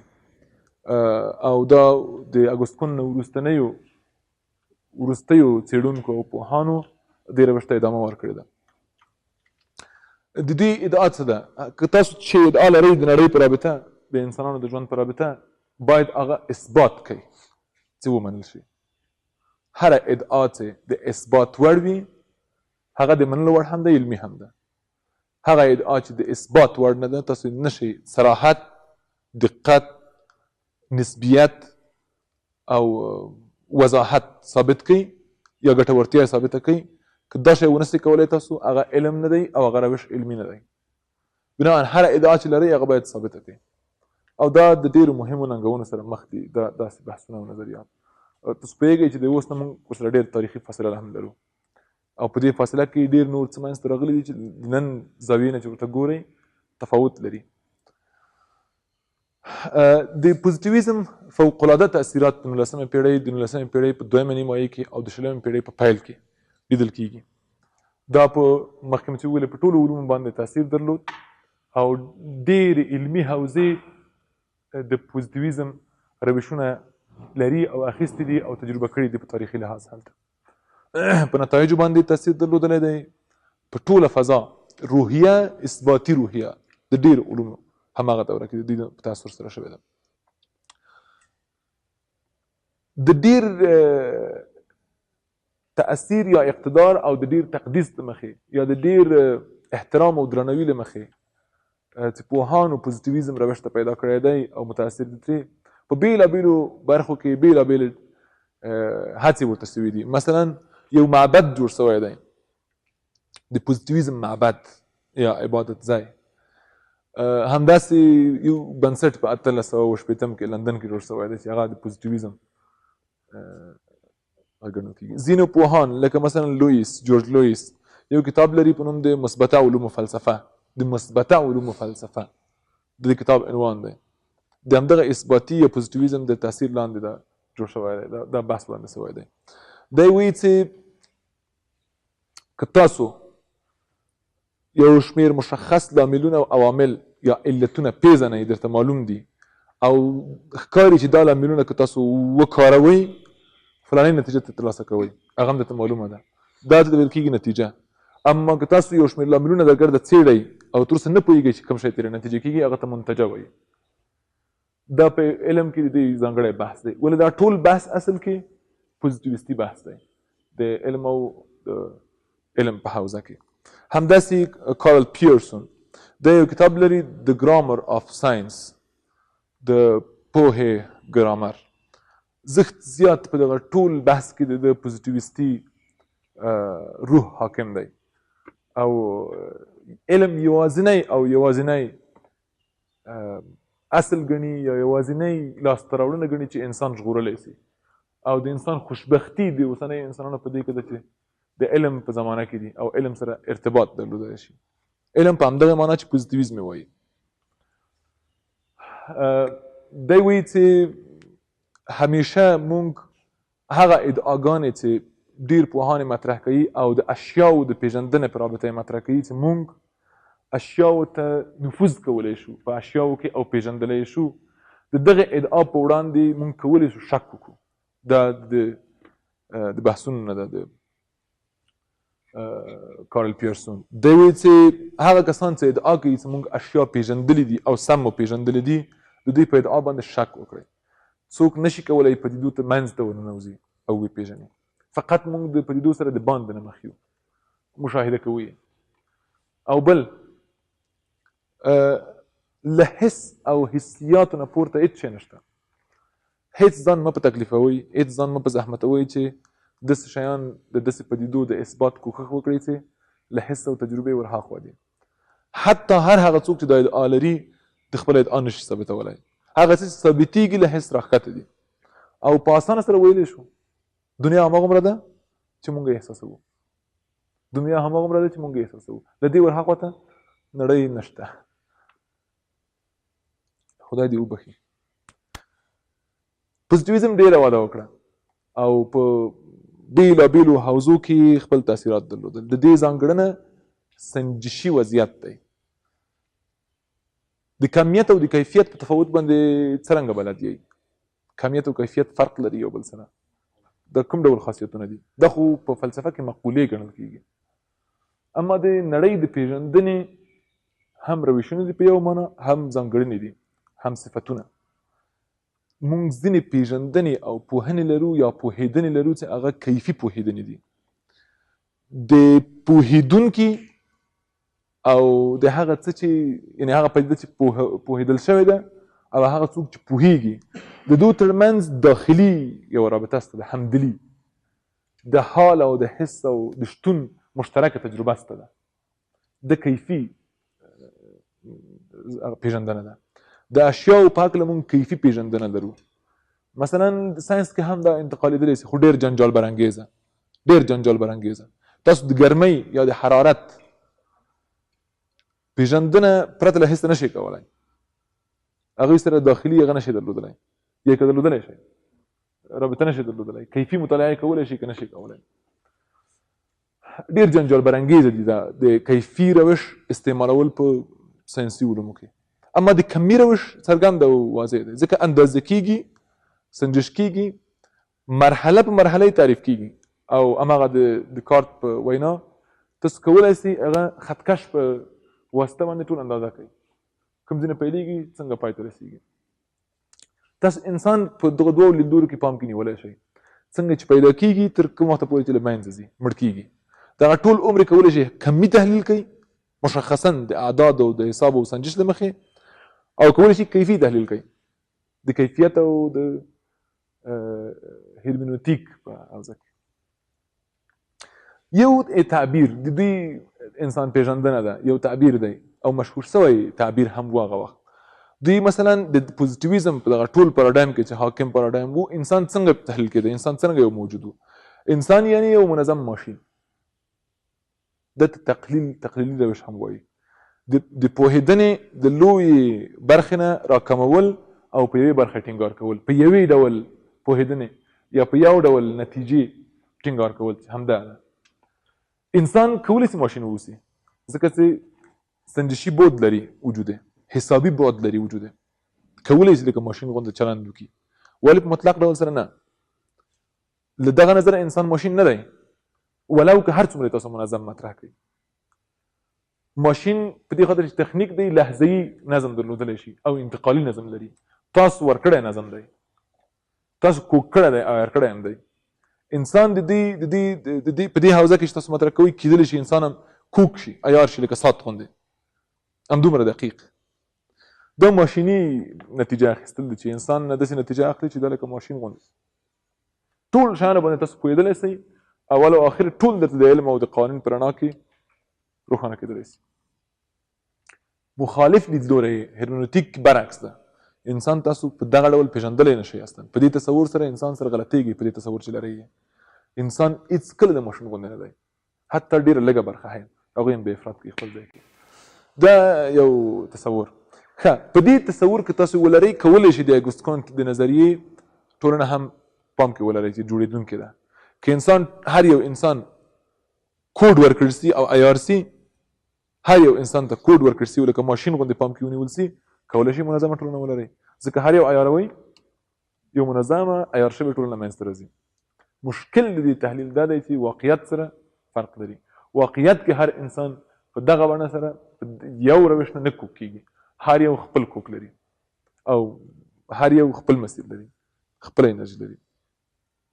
تر دې ځایه پورې راغلو د اګوست کونت د پوزیټیویزم بحث دغه له نقدونو سره مو جمعا کلیات یې وویل. دغه خبره وه دوی ټوله ادعا دا ده چې نړۍ تاسو کولی شي د حس له لارې وپېژنئ. معرفت هماغه دی چې په تجربې ترلاسه کېږي او کومه نتیجه تر اخلو د قطعي نتیجه ده، تکرارېږي هم او د ټولو لپاره هم ممکنه ده. بنا ان تاسو کولی شئ منظم انسان جوړ کړئ، منظمه ټولنه جوړه کړئ، منظم بشریت منځته راوړئ. هماغه اوله ادعا.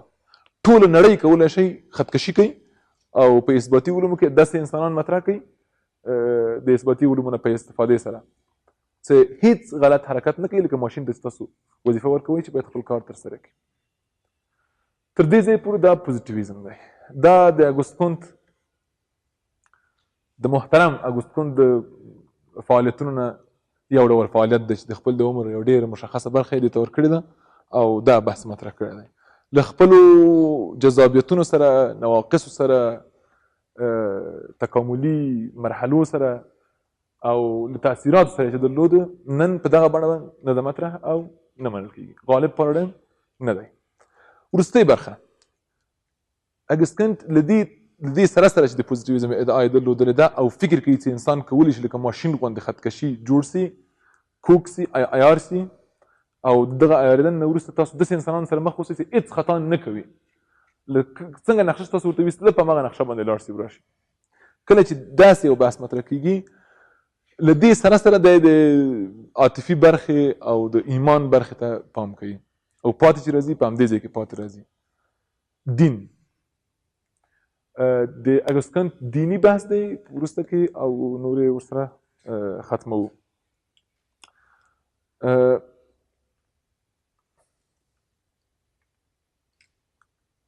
یوه ادعا ده د اګوست کونت، هومانیزم یا انسانواله یا انسان ته لومړیتوب یا د انسان درناوی په نور هر ډول ایډیولوژي او باور باندې انسان ته حق قایلېدل هغه ادعاګانې او فعالیتونه وو چې د ډېرو پیړیو نه دوام درلود. اګوست کونت د خپلو فعالیتونو د څېړنو د مطالعاتو په نتیجه کې یو شي ته متوجه شو چې هغه د انسان په وجود کې عاطفي برخه ده. زما برداشت ترې دا دی. فکر کوم وی نشو کولای د انسان د عاطفي برخې یا د احساسي برخې لپاره د حل لار مطرح کړي. داسې تاسو منظم ماشین مطرح کوئ یعنې تاسو یوازې د انسان سنجشي قوه په نظر کې نیولې نه عاطفي قوه. حال دا چې انسان عواطف هم لري همداسې احساسات هم لري. یعنی انسان چې څومره کولی شي سخت او منظم ودرېږي همغومره تکیې ته هم ضرورت لري. د تکیه ورته کومه کوئ؟ څنګه یې جوړوئ؟ د اګوست کونت د عمومي نظریې د مخې د دیني جامعه شناسي دا کېږي چې د دین د کومې مرحلې پورې د لومړنۍ مرحلې پورې ارتباط لري. دین د انسان په ژوند کې لومړنۍ مرحلې پورې ارتباط لري او اوس په اثباتي مرحله کې په هغه معنا سره نشته. اوس ضرورت دی چې د دین کارکړنه یا د دین فعالیت یو بله پدیده وکړي. دین یو ډېره مهمه کارکړنه ټولنې ته لري بلکې څو او هغه ډېر مهم دي څوک ترې سترګې نشي پټولی. دلته دی مطرح کوي. که تاسو انسان دینامیک مطرح کوئ یوې نتیجې ته رسېږئ، که استاتیکې مطرح کوئ بله نتیجې ته. هغه څه چې دایم پاتې کېږي هغه یوه برخه ده استاتیکه مطالعه ده. هغه څه چې همیشه تکامل کې دي او بدلیدونکي دي هغه ډینامیکه مطالعه ده د ټولنې یا د انسان یا د هرې پدیدې. بناء د دین یوه برخه افسانوي مرحلې سره له منځه تللې ده، تکامل یې کړی دی او په میتافیزیکي مرحله کې نشته. اما یو بله مرحله چې استاتیکي ده او انسان ته تکیه ورکوي او ټولنې ته انسجام ورکوي، اوس وایم چې نور کوم کوم خاصیتونه لري، د دې لپاره همیشه اړتیا شته د انسان او انساني قواعد او د دې نړۍ قواعد له یو روحاني یا غیر د خپل ترکیب دی یا غیر سنجشي قوې سره په ارتباط باندې پاتې کېدونکي دي او پایې. دا ستاتیک بحث دی، ولاړ بحث دی. له دې نشي کولی صرف نظر وکړي، چاره نه لري.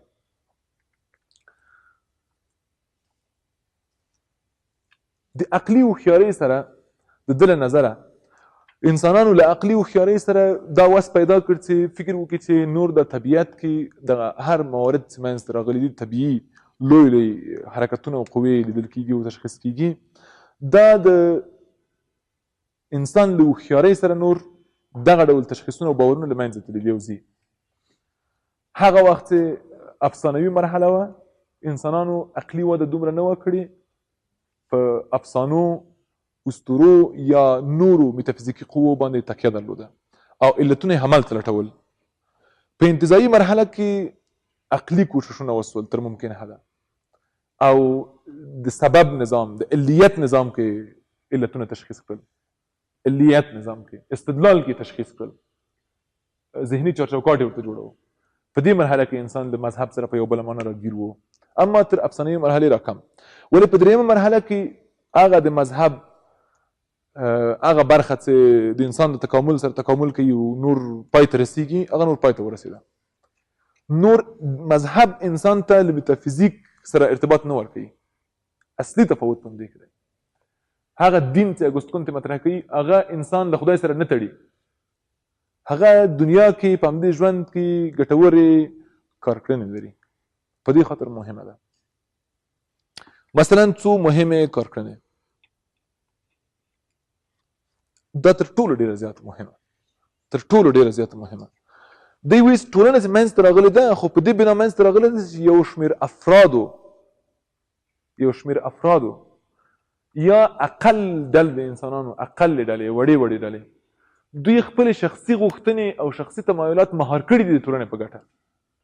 په دې خاطر چې ټولنه پاتې سي خپلې غوښتنې کنټرول کړي دي. دا ورته څه شي ویلی سي کنټرول کړي؟ دا یوازینۍ قوه د دین ده. دین ویلی سي ځان کنټرول کړه او ځان محدود کړه په ځینو خاصو شرایطو پورې چې دیني احکام دي. بناء ټولنه وایي همداسې ځای کې ژوند کوي او دوام پیدا کوي. که نه ټولنه دوام نشي پیدا کولی. انسان ډېر خودخواه موجود دی. که انسان فردي غوښتنې خپلې مطرح کړي او فردي غوښتنو ته خپل یوازې پاتې سي ټولنه له منځه ځي ورسره. په دې خاطر چې دی ټولنیزو غوښتنو ته خپله غوښتنو نه تېرېږي د هغو غوښتنو په ګټه هغه څه چې په نړۍ کې پاتې کېږي ټولنه ده. او دین تر ټولو ډېر دا کار ډېر ښه کړی دی. په ټولو تېرو مرحلو کې دا کار په ډېر ښه بڼه ترسره کړی دی. انسانان خپلې شخصي غوښتنې خپل شخصي افکار او حالات مهاروي د ټولنې په ګټه. او ځینې نورې کارکړنې دا تر ټولو ډېره مهمه ټولنیزه وه. دا نور د ټولنې بقا په دیني استحکام پورې مربوط دی. دا بله کارکړنه ده. دین ډېر کومک کوي، کار کوي په ټولنه کې درته او ډېر مهم کار کوي. د ټولنې بقا ورپورې مربوطه ده. انسجام، خپلمنځي د انسانانو منځ کې خپلمنځي تړون او توافق او قناعت، دا انسجام دی، ټولنیز انسجام دی چې منځته راوړي. یو بل پورې تړي، یو بل باندې برتري او فضیلت او رذیلت ورکوي، یو بل ته مسؤول ګڼي، دندې ورته سپاري او ویشي. دا هم د دین کارکړنه ده. بل دین تمرکز ایجادوي. نن هم موږ وایو که نه مسیحیت ډله ټول مسلمان عالم چې د مسلمانانو نړۍ، اسلام نړۍ، اسلامي نړۍ د څرنګه یو ویشه ده د ټولنو. کوم رقم حلقه داسې جوړوي. جغرافیا په سر نه ده، د لومړني هویت بشریت په سر نه ده، د سیاست په سر نه ده، د عقیدې په سر ده. همدې دین وشو کولی یو وحدت منځته راوړي او مرکزیت منځته راوړي. یو لویه حلقه مشترکه کوي یو بل پورې، یو ډېره لویه حلقه یو بل پورې مشترک کوي. حتی داسې ایډیولوژي ترې جوړېږي چې دغه ډېره لویه حلقه ځان لپاره د سیاسي، اقتصادي، اخلاقي، فرهنګي نظام د جوړېدو یا جوړولو ادعا وکړي او پرې باندې بحث او ټینګار وکړي. په دغه کچه دغه انسجام منځته راوړي، مثلا د ټولنې د بقا لامل وګرځي، یا دغه اصل چې دی مطرح کوي چې د انسان د کنټرول هر فرد کنټرولوي، هر فرد د دین په واسطه کنټرولېږي. بله کومه قوه په دې معنی نشي درلودلی چې کنټرول کړي. روانشناسي هم دا خبره کوي. څه ویل؟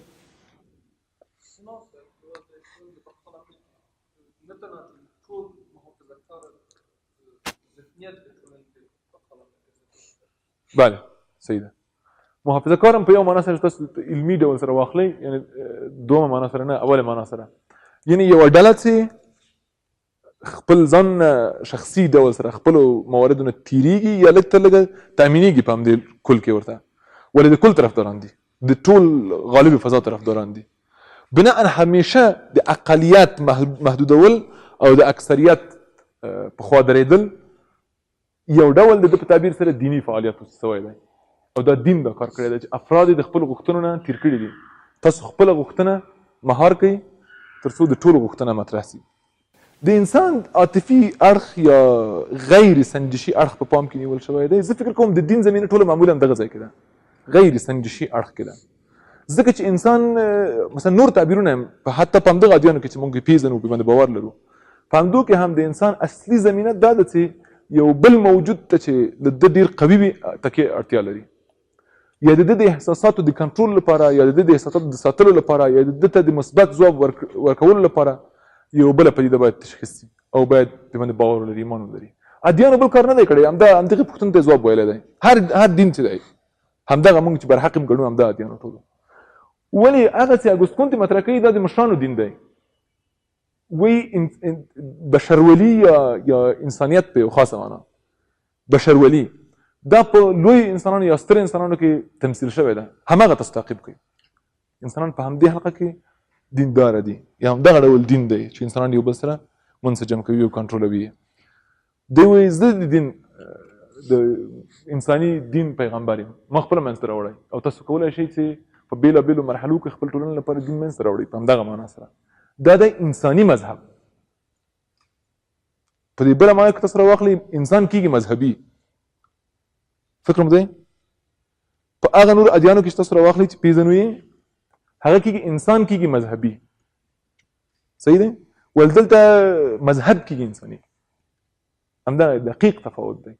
دلته مونږ خپل ضرورتونه تشخیص کړي ورته منځته راوړی. صحیح دی؟ د اګوستکون د وینا د مخې هلته دین غالب دی. مونږ په یو زمینه کې پیدا شوي چې دې پورې اړوند واوسو. د خپلو ستونزو د حل لپاره چې هلته زما بحث اوس نه دی چې ورشم.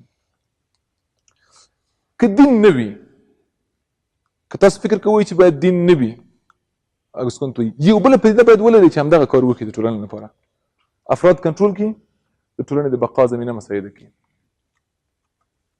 بالاخره کولی شئ، یعنې دا زمینه به کیدای شي وي چې یو بله پدیده موږ جوړه کړو او همدغه کار وکړي، ولې ټینګار په دې دی چې دا مذهب کولی شي واوسي او د عوامو د انسجام او د حلقې کې راوړلو لپاره فوق العاده اصل دی. دی د انسانیت د دین بنسټګر بولي ځان. دی وایي چې ما د هغه ادیانو چې مخکې موجود وو او انسانان یو خاص ډول قربانۍ ته په میتافیزیک باندې تکیې ته رابلل، ما یو بل دین منځته راوړ، زه هم انسانان قربانۍ ته د نورو لپاره رابولم، یو بل لپاره، ولې هیڅ میتافیزیک باندې تکیه نه ورکوم. انسانان کولی شي خپل ټولنه باندې، خپل ټولنیز جوړښتونه باندې، خپل ټولنیز اصولو باندې تکیه وکړي، هر کله یې نوي کړي، هر کله یې وپېژني، هر کله یې تشخیص کړي، هر کله ورسره د بهبود او د ښه کېدنې معامله وکړي. دا د دې دین بنسټ ایښودونکی.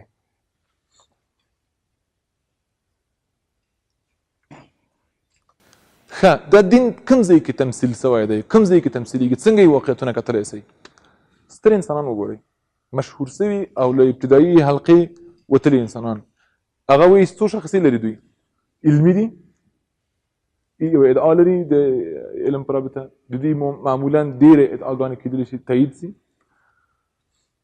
او دا ستر انسانان بیا ډلبندۍ همغه ده چې د اثباتي مرحلې پورې مربوط وي، یعنې بیرته ګټه یې ټوله بیرته بشر ته راوګرځي، میتافیزیک ته ونه تړي خلک، بیرته بشر پورې وتړي خلک. دی فوق العاده بیلګې د لوړو انسانانو دي، د مذهبي انسانانو دي. هر یو انسان په دې خاطر چې یو تکاملي موجود دی، په یو مرحله کې د د وجود تکامل د دین په بڼه کېدلی شي او ممکنه ده، او د سترو انسانانو لاره تعقیبول او د دوی نظرونه اخیستل، د دوی نه زده کړه کول، د دوی نه متاثر کېدل بشري دینداري ده. همدغه بشري دینداري ده، انساني دینداري ده. البته خپلې قصې لري ده. موږ لرو مذهبي انسان او انساني مذهب. آخري خبر په دې رابطه د علم او د دین تعارض دی. فکر کوئ علم او دین یو شی دی که بیل بیل شیان دي؟ په دغه معنا هم چې وویل اثباتي بحثونو ته په کتو سره دین انسان سرسپارنې ته رابولي پرته له استدلاله، پرته له وضاحت، او پوزیټیویزم انسان ګټې ته رابولي څرګند، دقیق او واضح. دا تفاوت دی. د دوی له نظره پوزیټیویزم د یو علم د علمي حوزې یا د پاراډایم په صفت د مذهب سره بیل لاره لري، بیل ځای لري او تعارض لري یو بل سره، جوړ نه دي یو بل سره، مسیر بیل دی. کېدلی شي د دغه پوزیټیویزم یو تفسیر دا هم وي چې هیڅ علم انسان دین ته نه رابولي، او که رابولي د پوزیټیویزم او د پوزیټیویستي مذهب دعوت یا بلنه دا ده چې انساني مذهب ته خلک راوبلي. بالاخره په ټوله کې اګوستکون وایي چې تاسو باید اجتماعي او بشري دین ولرئ او دغه کارونه درته وکړي، تاسو ورته بل نوم ږدئ کېدئ. د ټولنې د دوام، د افرادو د کنټرول، د عواطفو او د قناعت ورکولو پوره انرژي ولري، دا پدیده کولی شي د دین کارکنه درته وکړي. زما خبرې د پوزیټیویزم په هکله خلاص شوې. د اګوستکون لپاره ارام روح غواړو او ښه وختونه په قبر کې، او دا پوزیټیویزم او دا انسانیت مذهب. ځینې نور بحثونه لکه ډینامیک او ستاتیک یا د علم ویشه یا د سیاست اثباتي نظام، هغه بحثونه لږ ډېر تخصصي دي او له دې حوزې وځي. راتلونکی بحث به مو وي د امیل دورکهایم په جامعه شناسانه بحث باندې او د فرانسوي ټولنپوهنې رسمي بڼه پیلېږي. تر دې ځایه درنه مننه. که بحث او سوال او نظر لرئ زموږ خدمت